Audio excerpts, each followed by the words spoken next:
न्यायाधीश के फर्जी साइन करके आईएएस बनने वाला एक अधिकारी 4 महिलाओं को शादी का प्रलोभन देकर फुसलाकर शारीरिक संबंध बनाने के आरोप में घिरा एक अधिकारी, 6 महीने जेल की काल कोठरी काट चुका एक अधिकारी, जब ब्राह्मण समाज की बेटियों के लिए अनर्गल टिप्पणी करके उन्हें दान की वस्तु बताता है, तो अब समय आ गया है कि केंद्र और राज्य दोनों सरकारों को यह तय करना होगा कि क्या ऐसे अधिकारी की जगह बल्लभ भवन या मध्य प्रदेश के प्रशासनिक गलियारे हैं या वही जेल की कोठरी है।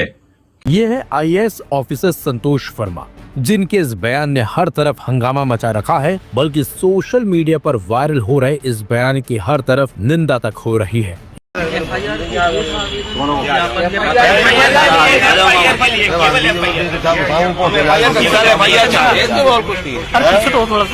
जिस लहजे में वो बात कर रहे हैं, क्या बात कर रहा है, छोड़ लीजिए, आप निकाल लीजिए, सब जगह चल रहा है पूरे। आप अपने सोशल मीडिया से भी निकाल सकते हैं। किस तरीके से संतोष वर्मा ने कहा कि जब तक उनके बेटे से कोई ब्राह्मण अपनी बेटी दान न कर दे और संबंध न बनाए। ज्ञापन नहीं है, कंप्लेंट है, शिकायत है, जिस पर से एफआईआर कराने आए हुए। अभी तो एक प्रतिनिधिमंडल के रूप में आए, अन्यथा ग्वालियर का पूरा सवर्ण संप्रदाय, सनातनी संप्रदाय सब मैदान में आएगा। ये एफआईआर हमें विद इन 10 मिनट चाहिए। अगर ये 10 मिनट में एफआईआर नहीं होती तो हम ये समझेंगे कि पुलिस प्रशासन नपुंसक है और कोई कार्रवाई करना नहीं चाहता। आप लोगों ने वीडियो भी दिखाया है, उसके बाद वीडियो भी दिखा दिया, वो कह रहे हैं हम वीडियो खुद देखेंगे। कल से रात से वो वीडियो चल रहा है सारे सोशल मीडिया पे, सारे न्यूज चैनल्स पे, और पुलिस प्रशासन कहता है कि हमने अभी देखा नहीं, लेकिन नहीं देखा। अगर 10 मिनट में नहीं होता तो ये पूरे ग्वालियर के सवर्ण और सनातनी इन रोडों पे आएंगे और पुलिस प्रशासन के खिलाफ, और जिस बिरादरी के द्वारा, जिस मानसिकता के द्वारा ये किया गया है, अब हम प्रदर्शन करके दिखाएंगे। हम देखते हैं कि अब उनमें ज्यादा ताकत है हम में। अभी जब पड़ी, जब आप लोग नहीं कर रहे, ये तो आपको स्वयं ज्ञापन नहीं है, कंप्लेंट है, शिकायत है, जिस पर से एफआईआर कराने आए हुए। अभी तो एक प्रतिनिधिमंडल के रूप में आए, अन्यथा ग्वालियर का पूरा सवर्ण संप्रदाय, सनातनी संप्रदाय सब मैदान में आएगा। ये एफआईआर हमें विद इन 10 मिनट चाहिए। अगर ये 10 मिनट में एफआईआर नहीं होती तो हम ये समझेंगे कि पुलिस प्रशासन नपुंसक है और कोई कार्रवाई करना नहीं चाहता। आप लोगों ने वीडियो भी दिखाया है, वीडियो भी दिखा दिया, वो कह रहे हैं हम वीडियो खुद देखेंगे। कल से रात से वो वीडियो चल रहा है सारे सोशल मीडिया पे, सारे न्यूज चैनल। तो माननीय, हम ये कहना चाहते हैं कि ब्राह्मण की लड़की से इनकी शादी करने की औकात नहीं है। एक भारतीय प्रशासनिक सेवा के अधिकारी हैं, और यदि इस तरह के कमेंट ये सार्वजनिक रूप से कर रहे हैं तो ये समाज में बहुत बड़ा विद्वेष का कारण बनेगा। तो हम सभी जो है ब्राह्मण महासभा के, ब्राह्मण परिषद के सब जो जितने समाज के लोग हैं, सब जो है इसमें कार्रवाई चाहते हैं। आप सिर्फ एक आईएएस अधिकारी हो देश के, और कुछ नहीं हो, कानून मंत्री नहीं हो, और तुम्हें इतना कोई अधिकार नहीं मिला है कि तुम जब तक चाहोगे लागू रहेगा, जब तक चाहोगे आरक्षण हट जाएगा।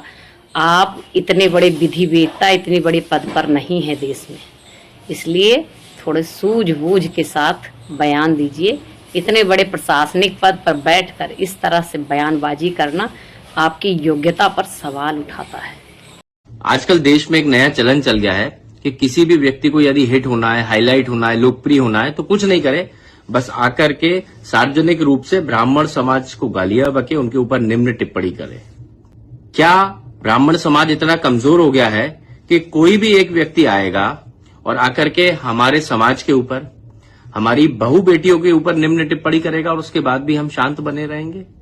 अभी हाल ही में एक आईएएस अधिकारी संतोष वर्मा, इन्होंने जो टिप्पणी करी कि बहू बेटियां जब ब्राह्मण दान करेंगे तब आरक्षण ऐसा हो जाएगा, खत्म हो जाएगा, ये क्या कहना चाह रहे हैं? ब्राह्मण की बहू बेटियां क्या दान करने की चीजें हैं, वस्तु है क्या कोई कि जो उनको दान किया जाएगा? हमारी बेटियां उतनी सम्माननीय हैं जितनी हर घर की बेटी हो सकती है या किसी भी समाज की बेटी है। हम हर समाज का सम्मान करते हैं, लेकिन इसका अर्थ ये नहीं है कि कोई भी व्यक्ति आकर के इस तरह की निम्न टिप्पणी करे। मैं मुख्यमंत्री मोहन यादव जी से मांग करता हूं कि इस आईएएस के ऊपर सख्त कार्रवाई की जानी चाहिए।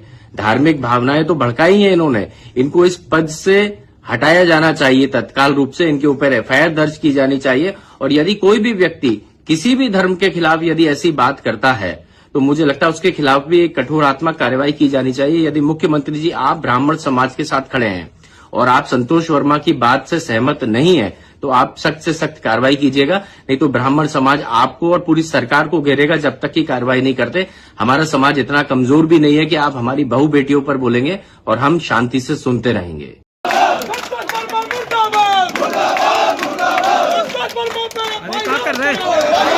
जय श्री परशुराम। जैसलमेर में गांव है कुलदरा, वहां एक मुस्लिम दीवान हुआ करता था जालिम खान।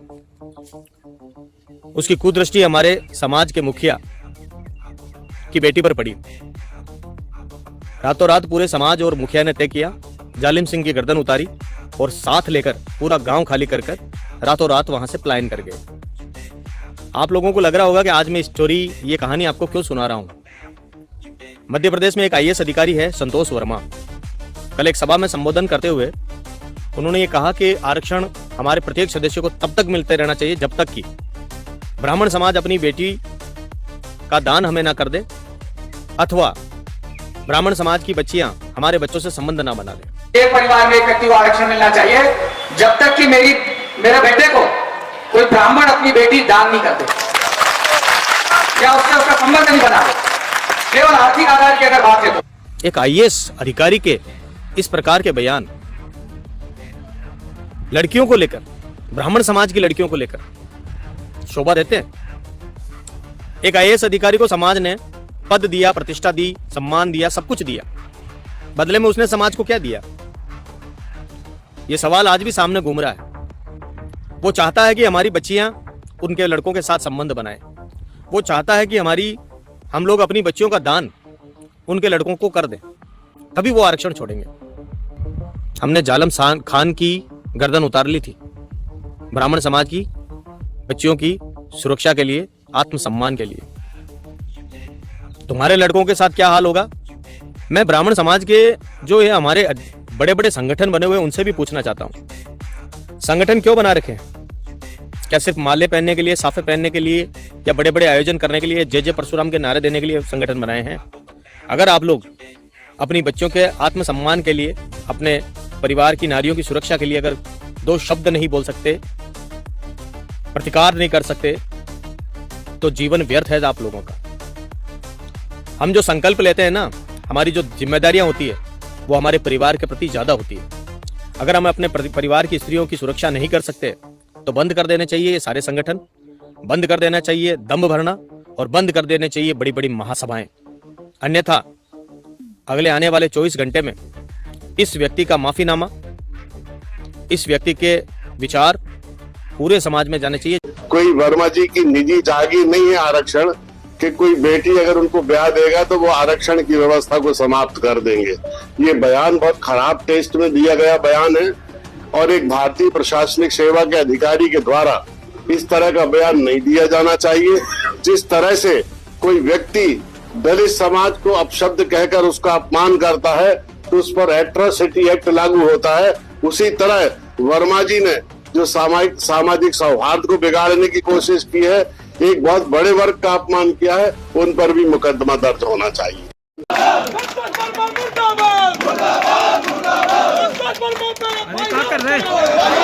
यदि मीडिया के माध्यम से या समाचार पत्रों के माध्यम से लोगों के मन में जो भी बात फैलाई गई है और उससे अगर उनको कोई ठेस पहुंची हो तो उसके लिए मैं तहे दिल से खेद व्यक्त करता हूं। याचना नहीं अवरण होगा, जीवन जय या मरण होगा। ब्राह्मणों की बहन बेटियों के सम्मान पर चोट करने वाले चाहे कोई भी हो, किसी कुर्सी का लोहा हो या फिर सिस्टम का मोहरा, अब माफी नहीं होगी। आज 10 करोड़ ब्राह्मणों का खून उबल रहा है, अब माफी नहीं, कानूनी सजा चाहिए। वो भी ऐसी सजा चाहिए कि आने वाले इनकी नस्लें भी याद रखे कि ब्राह्मणों के सम्मान के साथ खिलवाड़ का अंजाम क्या होता है। क्या बहन बेटियों की अस्मिता का मजाक उड़ाकर कल कोई आकर ये कह दे कि हमें क्षमा कर दीजिए तो हम कर देंगे? बिल्कुल नहीं करेंगे। ध्यान से सुनो, याचना नहीं अब रण होगा, जीवन जय या मरण होगा। टकराएंगे नक्षत्र निकर, बरसेगी भू पर पहनी प्रखर, फनशेष नाग का डोलेगा, विकराल काल मुंह खोलेगा। दुर्योधन रण ऐसा होगा फिर कभी नहीं जैसा होगा। सभी ब्राह्मण भाई वीडियो को शेयर करके ब्राह्मणों को जागरूक करें। जय परशुराम।